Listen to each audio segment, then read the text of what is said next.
All right, listen to this. You wake up ice-eyed as a noble in a fantasy novel. Sounds like you hit the jackpot, right? Wrong. Turns out your family is broke, and you've taken over the body of a legendary good-for-nothing. This isn't a power fantasy. It's a total nightmare. But is our boy scared? No. He was a civil engineering student in his past life. While everyone else is playing with swords and sorcery, he's already planning his first construction project. It's time to give this medieval world a little taste of modern infrastructure. And so our story begins. Our boy, just your average civil engineering student, gets ice-eyed into his favorite fantasy novel. The scenery looks great, but trust me, he's not here on vacation. He's taken over the body of this useless bum, Lloyd Frontura, the family's biggest disappointment. But our boy's not one to complain. He's owning it. With his trusty shovel, he declares to the world, "My name is Lloyd Frontura now, and this is the story of how I'm going to turn this whole world upside down." While everyone else is busy chanting spells, our boy is breaking ground, literally, but this is still a world of magic, and sure enough, he digs his way right into a magic circle. Engineering meets sorcery. Let's go. And don't think he's just playing in the dirt. This is a flash forward to what he's capable of. This average civil engineering student is about to revolutionize their entire world. He's literally going to build them a new future. Back in the present, Lloyd is having a full-blown maniacal breakdown of pure joy. He's realized the ultimate cheat code to this world isn't magic, it's math. His companion over there? He just thinks our boy has finally snapped. Oh, little does he know. Let's rewind a bit. A few years ago, back when he was still Suho Kim on Earth, he got this random pop-up granting him a wish. He probably thought it was spam, but nope, this wish was the real deal. And BM. Next thing he knows, he's a character in the novel Night of Blood and Iron. Look at him processing it. Wait, is this one of those iSky web novels? Yes, my dude. Yes, it is. Welcome to your new life. But his grand debut in this new world involves waking up face down in the dirt and dislocating his jaw. He even gets a system alert about it. What a glorious start for our protagonist. The panic starts to set in. He's read this book. He knows the plot. The most important question right now is, who the hell did he possess? Because in a story like Night of Blood and Iron, your character choice is literally life or death. And just then, a familiar face appears. It's Javier Azrahan, the actual protagonist of the novel, the future sword master himself. This is a big moment. Javier calls him Lloyd, and that's when the horrifying realization hits him. He's not some cool side character. He's Lloyd Frontera, the useless, hooligan son of the local baron who gets killed off early in the story. He's literally cannon fodder. Lloyd immediately gets defensive about being called a hooligan, completely forgetting that's his entire reputation. And look at Javier, trying so hard not to laugh. The man is enjoying this way too much. Back at the manor, Javier gives the daily report on Lloyd's achievements, drinking, trashing a pub, and passing out on the road. Our boy hears this and can't help but agree. Yep, that's the day in the life of a hooligan. The self-awareness is kicking in. And to make matters worse, the manor is freezing cold. No heated floors in this medieval fantasy world, obviously. He starts remembering the plot, and how this family's story ends in absolute tragedy because of their crippling debt. He nervously asks Javier, "Our family has a lot of debt, don't we?" Javier's silence is all the confirmation he needs. The pressure is officially on. He knows exactly what's coming. He read the book just last night. His parents, the Baron and Baroness, get scammed, lose everything, and then commit suicide. He absolutely cannot let that future happen. And as for Lloyd himself, the original story had him drinking himself to death, literally coughing up blood. The thought jolts him awake. What's the point of being a noble if you're doomed to die a miserable, broke death? He's racking his brain, trying to figure out what kind of messed up wish landed him in this predicament. But there's no time for regrets. He needs a plan, and that plan starts with one thing: making money. The next morning, his mother tells him to go apologize to the pub owner for his behavior. And to everyone's absolute shock, Lloyd actually agrees without a fight. The change in personality is already freaking people out. Just look at their faces. His parents and Javier are completely bewildered. That's how you know the original Lloyd was a real piece of work. Our boy is trying to turn over a new leaf, but nobody believes him. As he walks to the pub, the villagers see him and react like he's the plague. Everyone runs and hides. His reputation as the town menace is seriously no joke. It's so bad that parents are literally shoving their kids out of windows to get them away from him before slamming the shutters closed. The fear is real, people. Javier clarifies that he's not escorting Lloyd for his protection, but to protect the villagers from him. Ouch, that stings. Our boy knows his first mission is clear. He has to get rid of this scumbag image. And just then, he discovers he has skills. Awesome, right? Except there, human scum dash and rowdy drunkard dash. They're basically debuffs that make people hate him more. This system is trolling him so hard. Arriving at the pub, Javier suspects he's about to bail. But nope, our boy is determined. He's here to apologize and fix things for real this time. Meanwhile, Javier is left outside, completely suspicious. He's noticed it since last night. It's as if Lloyd is a completely different person. The pieces are starting to click in his head. Inside, Lloyd starts with a deep, sincere apology, which only terrifies the pub owner more. He realizes his scumbag reputation is so bad that being polite is suspicious. So he tries to be a little ruder, which just makes his apology sound completely fake. This is not going well. After that disaster, Javier lays down the hard truth. Apologies are meaningless without compensation. Everything Lloyd destroyed was bought with the owner's hard-earned money. He won't be satisfied until he's paid back. Lloyd then learns the full story. The pub owner's mother is sick because their home is too cold in the winter. He looks at the single, inefficient fireplace, and you can see the gears turning in his head. The civil engineer inside him is activating. On all floors, it hits him like a bolt of lightning. The traditional Korean underfloor heating system. In a world that's never heard of it, this isn't just an idea. It's a revolutionary technology. He's got it. This is the solution. A way to pay back his debt and maybe even make a fortune. Look at that confident face. Our boy is about to cook. This world might not have on-all floors, but he's got the entire blueprint in his head. This is his chance to use his modern knowledge to solve a medieval problem. This is going to be epic. The old Lloyd would never have thought of this, but he's not Lloyd. He's Suho Kim, a civil engineering major who literally built a house by himself in the army. For him, this isn't magic, it's just basic construction. He's convinced this invention won't just solve the pub owner's problem. It'll be the key to paying off his family's entire debt. Wasting no time, he grabs Javier and heads back to the pub. It's time to secure his first contract. And with his first order secured, the system officially activates. He gets the RP system, which stands for relationship points. He can earn points by improving his relationships with key characters. It's basically a reputation system, and our boy is ready to grind. Staring at the system window in front of him, our boy knows this is it. His true journey to becoming the greatest estate developer in this world has just begun.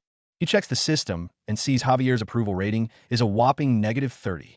Oof, that's rough. Looks like getting on a main character's good side is going to be an uphill battle. He tries to be friendly to Javier, just casually calling his name, and his approval rating immediately drops by another point. What is this system? The dude's approval rating is so low that even being nice makes it worse. All right, forget the approval rating for now. It's business time. Lloyd draws up a contract. He'll be the builder, the pub owner will be the purchaser. Everything is professional and by the book. But there's a problem. The pub owner doesn't trust him one bit. The system even warns him that the owner is suspicious and has activated a skill called Heart of Stone to resist his proposal. The trust level is at an all-time low. So what does our boy do? He decides to lean into his terrible reputation. If being nice doesn't work, he'll just act like the scumbag everyone thinks he is. He basically bullies the owner into signing the contract. Sometimes you gotta fight fire with fire. And it works. He got his first order. Look at how hyped he is. He's not just happy about the contract. He's ecstatic to finally put his engineering skills to the test. Of course, Javier immediately starts giving him a lecture, accusing him of threatening the pub owner. But our boy is done explaining himself. He'll just let the results do the talking. He even drops some psychology on Javier, explaining the concept of cognitive distortion, how everyone's pre-existing negative opinion of him will twist anything he does. He's talking circles around the poor knight. He makes a promise to Javier. He's going to make the pub owner and his mother smile. And those smiles, he says, will be the foundation of his future fortune. Then, without another word, he gets to work. The construction begins. He digs the foundation, sets up the wooden frame using timber he borrowed from his family's warehouse.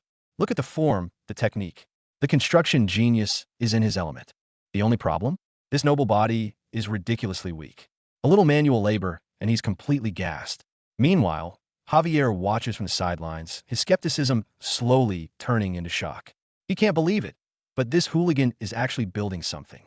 To finish the job, he needs firewood, but this body is so pathetic he can barely swing an axe. With time running out, the pressure is mounting, and he's starting to panic. Just in the nick of time, our trusty tool, our hero Javier steps in. With a few quick instructions from Lloyd, Javier uses his sword skills to cut the firewood into perfectly uniform planks. Look at that swordsmanship. He's like a human buzzsaw. The speed, the precision, it's insane. Lloyd is absolutely stunned, then immediately gives him a thumbs up.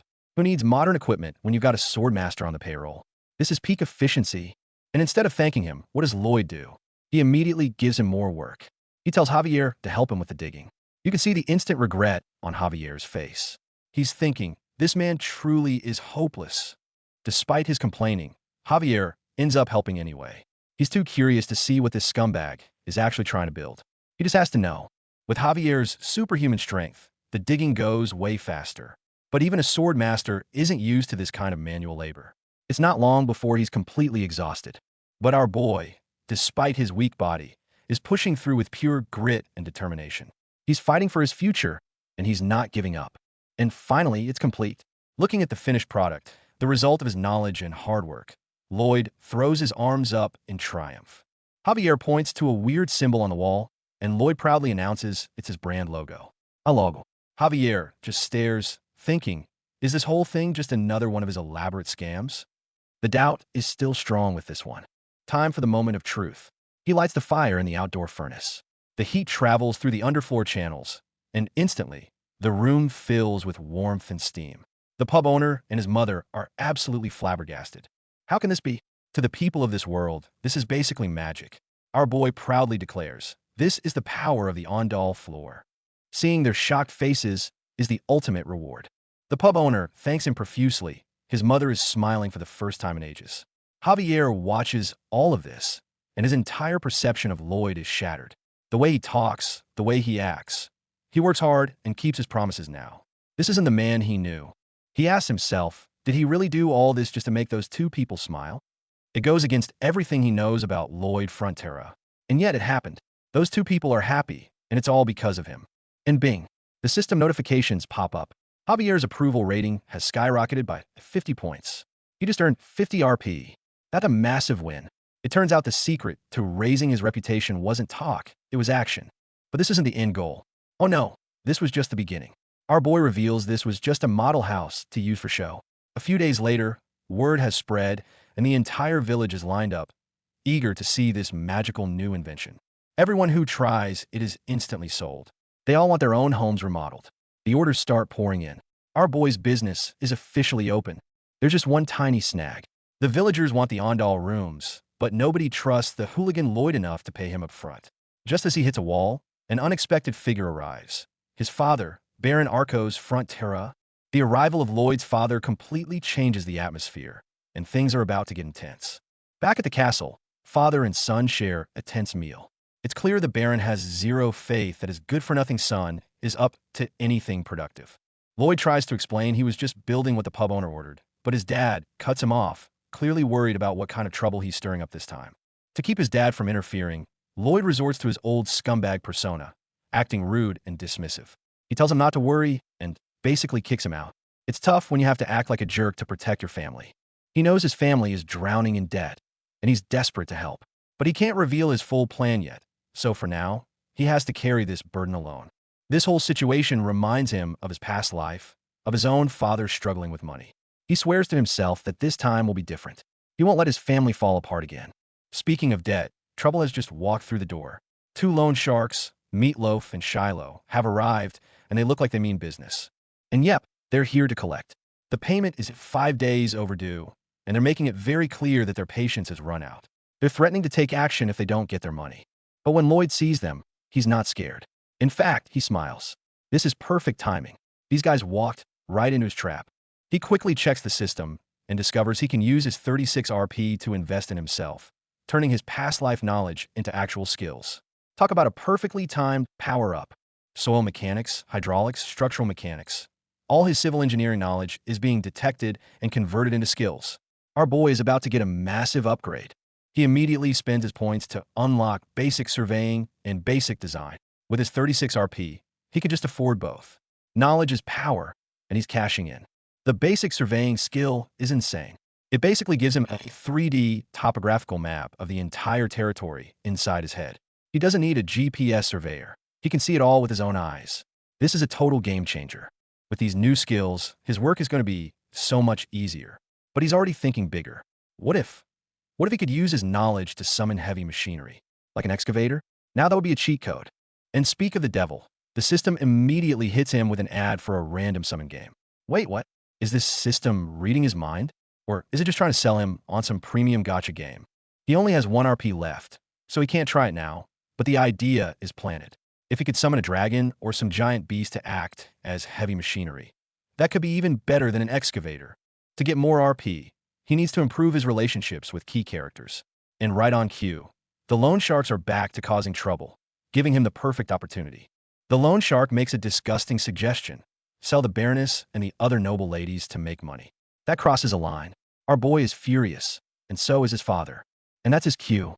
Lloyd makes his grand entrance, interrupting their discussion. He's here to teach these thugs a little something about noble law.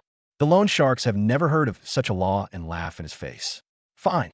Lloyd says if they don't believe him, they can go find out together from the magistrate. He's 1 step ahead, of course. He'd already sent Javier to persuade the magistrate to come over. Look at that smug grin. It's all going according to plan. With Javier and his very shiny sword providing encouragement, the magistrate is obviously going to side with them. The tables have turned, and now the loan sharks are the ones sweating. Faced with Javier, who has his sword drawn and ready, the loan sharks completely lose their nerve. They make a run for it. And just like that, our boy diffuses the crisis with a combination of quick thinking and the threat of extreme violence. With the immediate threat gone, he hands over the money he collected from the construction orders to his father.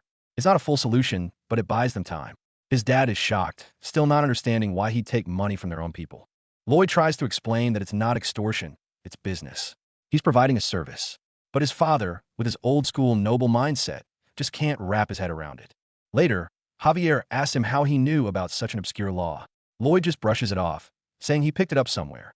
He plays it cool, but inside, he's celebrating his big brain moment. Because the truth is, he remembered it from a novel.